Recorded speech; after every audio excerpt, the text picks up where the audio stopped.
Renekton he can have basically full kill pressure on the Jace, and it's going to be Azir in the mid lanes. They're going to go for a very oppressive. Coming up, MaRin doesn't see this yet. He's on the opposite side. He gets smacked back, dashes through, won't get knocked up by Score.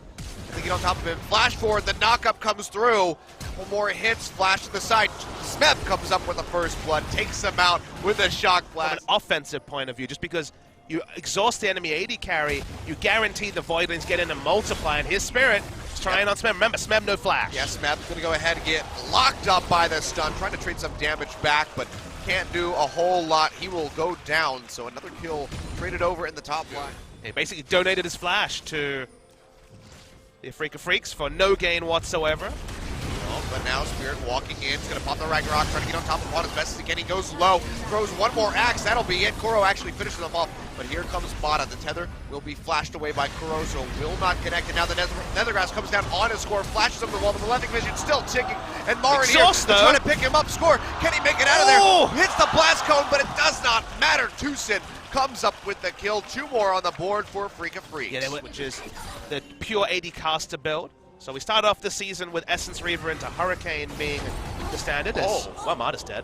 All right, we'll have to get a replay of that one to see how this transpired, but Mata thought he could ward and he could not. Much the same between MaRin and Smeb. Smeb will from here itemize more into armor, whereas it's going to very much be standard DPS build from Smeb. Oh boy, here we go. They did find him in the end. Shockwave comes through. Spirit arrives right at the end to help take him out. And that is Pawn going down in the top lane. Spirit, you can see, it's pretty tanky on the Olaf. Not going to take a whole lot of damage. Almost has the Guardian Angel ready to go. He's going to go ahead, pop that Righteous Glory. He's sprinting in onto Deft. Nethergrass comes through from TuSin. That is one dead Varus. Kuro able to pick up the kill, and Afreeca Freecs just keep applying the pressure. KT, they just can't find a way out of this hole. Yeah, this blue side buff is becoming a reality for the Afreeca Freecs.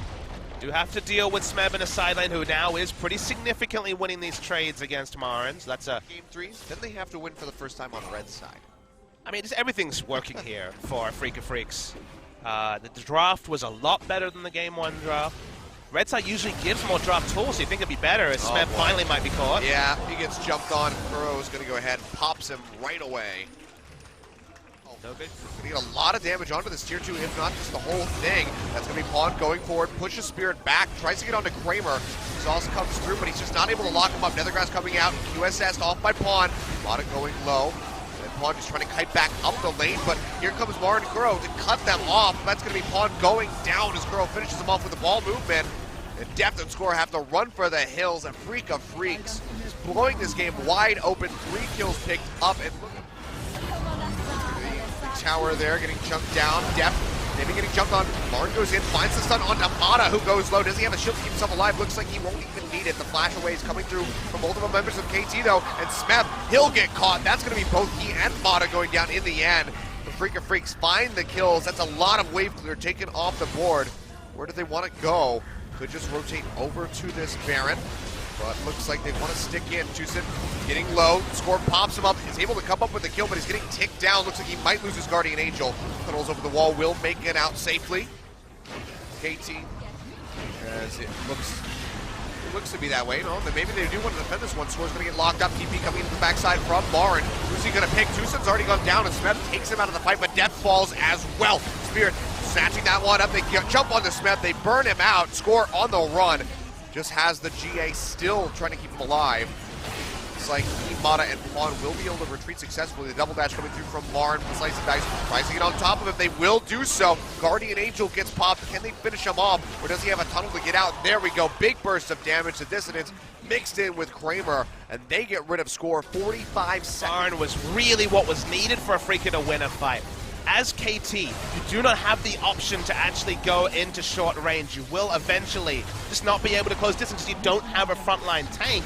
You don't have someone to get on top of Kramer. And I think there is a chance it's a remote one. Getting picks like this would be a good start. Trying to find Kuro. They do pop him up with the Rek'Sai. He throws out the Shockwave, but it barely does any damage, and they're able to take him out, so nicely done by KT, but now the fast track onto this inhibitor turret is there. Down, MaRin, he'll get spotted. Does he want to commit in for the fight? Looks like the answer might be a no.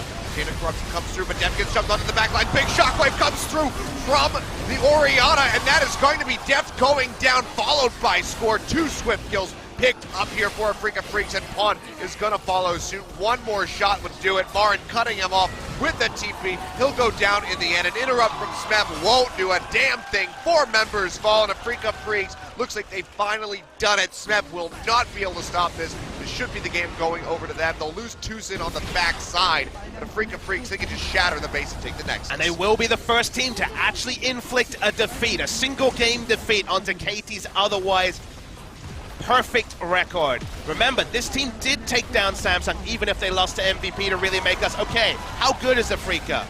Judging by this game, pretty damn good, Achilles. Absolutely. Whether it's the blue side buff, whether it's the all-up, we do not know, but Afreeca Freecs finally take a game off of KT Rolster, which will give the upper hand to SK Telecom moving forward if they can keep their series clean. But now,